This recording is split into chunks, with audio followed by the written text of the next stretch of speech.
ဒါကကျတော့ပေါ့နော်ဒီကလစ်ထိုးတဲ့ဟာလေးကိုတင်ပေးမှာပေါ့နော်အဲ့ဒါကျတော့ဒီမှာတော့ပန်းရောင်ရဲ့ဒီရိုးတန်အရွက်ကဒီအစိမ်းလေးရေပေါ့နော်ဒီမှာဆိုလို့ရှိရင်ဒီတွန်းလောင်းလောင်းလေးတွေသုံးတဲ့ဟာအရောင်တစ်မျိုးစီပေါ့နော်အားလုံး mid နဲ့ပဲသုံးသွားပါတော့ mid cotton 4 ply နဲ့ပဲသုံးသွားတာ mid cotton 4 ply ဟိုမှာ asset ကကျတော့ 2.5 နဲ့သုံးတယ် asset က 2.5 နဲ့သုံးတယ်ပြီးရင်ဒီလိုမျိုးကလစ်လေးတစ်ချောင်းလိုပေါ့နော်ဒီလိုမျိုးကလစ်လေးတစ်ချောင်းအကျမဒီမှာဒီချက်နည်းနည်းသေးရလေးရဒီချက်နည်းနည်းသေးရဆိုလို့ရှိရင်တပွင့်နဲ့ထိုးလို့ရတာပေါ့ဒါကြောင့်နည်းနည်းကြီးလို့လေနှစ်ပွင့်တော့ပါသွားတာပေါ့နော်ဒီချက်နည်းနည်းသေးရဆိုတပွင့်နဲ့ဒီလိုတွန်းလောင်းလောင်းလေးပေါ့နော်တွန်းလောင်းတက်ချင်လည်းရတာပေါ့နော်ဒီလိုမျိုးဟာလေးဆိုလို့ရှိရင်လည်းနှစ်ခုပေါ့နော်ဒါကိုကတကယ်လို့ဒီတပွင့်လေးနဲ့ဒီဟာလေးဆိုလို့ရှိရင်သပင်ရှည်လို့ဆိုလို့ရှိရင်တော့ဖွန်ပြီးကျစ်တဲ့အချိန်မှာဒီဟာလေးပါထည့်ပြီးကျစ်လို့ရှိရင်တော်တော်လှတာပေါ့နော်အဲ့လိုမျိုးလေးသုံးလို့ရတယ်ဒီဟာကျတော့ပြီးရင်ကော်လေးနဲ့ပြန်ကတ်လိုက်တာပေါ့နော်ဒီလိုမျိုးလေးဒီဟာမျိုးက၄ခုပေါ့နော်ဒါဆိုတော့တစ်ပွင့်မှာနှစ်ခုသုံးတာပေါ့နော်ဒီမျိုးတစ်ပွင့်မှာဒါမျိုးနှစ်ခုဒီတစ်ပွင့်မှာနှစ်ခုဆိုတော့ဒါ၄ခုဖြစ်သွားတာပေါ့နော်သပင်ရှည်တဲ့လူဆိုလို့ရှိရင်တော့ဒါကိုကြိုက်တဲ့လောက်ရှည်လို့ရတယ်ပြီးတော့လို့ရှိရင်ဒါကိုဖွန်မီလန်းလေးတွေမှာကိုဖွန်မီကျစ်လို့ရှိရင်သပင်ကျစ်လို့ရှိရင်ဒါလေးထည့်ပြီးကျစ်လို့ရတယ်အဲ့လိုဆိုပို့လှတာပေါ့နော်အဲ့ကျတော့ကို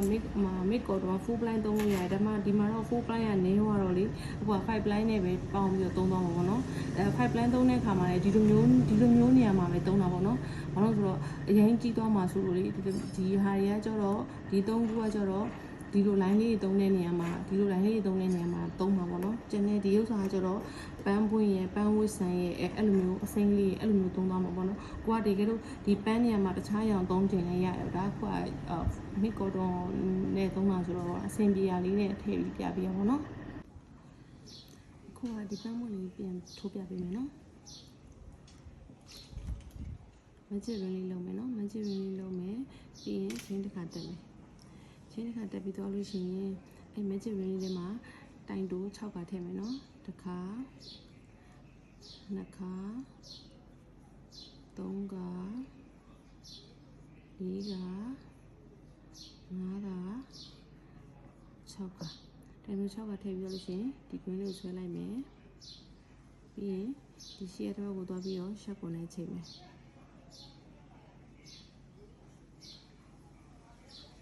ရှက်ကုန်နဲ့ချိန်မယ်ပြီးသွားလို့ရှိရင်ချိန်ကို12ခါတက်မယ်နော်ဒီ2 3 4 5 6 9 10 11 12ချိန်12ခါတက်ပြီးတော့လို့ရှိရင်ဒီအပေါက်လေးတွေမှာပြန်ပြီးတော့ထိုးမှာပေါ့နော်တိုင်တိုးဒီလိုထိုးမယ်မဆွဲထုတ်ဘူးနော်ဒီလိုမျိုးလေးထားထားမယ်နော်ပြီးရင်ရှေ့တစ်ပတ်ကိုပြန်ထိုးမယ်ဒီလိုလေးဆွဲထုတ်မယ်ဒီလိုထိုးမယ်ဒီလိုဆွဲထုတ်မယ်ဒီလိုထိုးမယ်ဒီလိုဆွဲထုတ်မယ်အကုန်လုံးပြီးမှအကုန်လုံးတစ်ချက်တည်းပြန်ဆွဲထုတ်တာပေါ့နော်ဒီလိုမျိုးလေးသွားလာမှာနော်အကုန်ဆွဲမထုတ်ပြဘူးနော်ဒီမှာနော်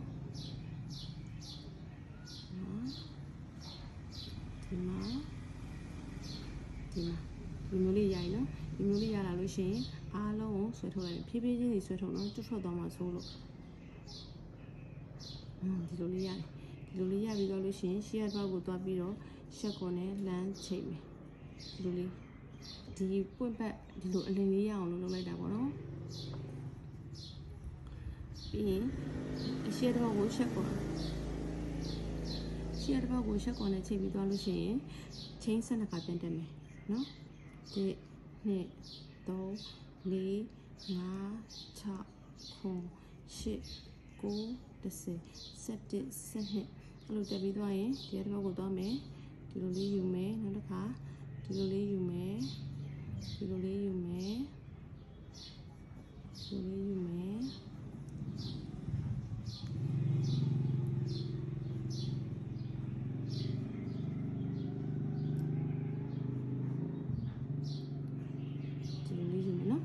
လိုလေးယူပြီးသွားရင်အားလုံးဖြည်းဖြည်းချင်းဆွဲထုတ်တော့ဒီမှာတစ်ခုကြံသေးတယ်ပြီးအားလုံးဖြည်းဖြည်းချင်းလေးဆွဲထုတ်တော့ဒီကောင်လုံးဆိုဒီကောင်ကျွတ်ထွက်သွားလို့ရှိရင်အစပြန်လို့နေရာမှာဆိုလို့နော်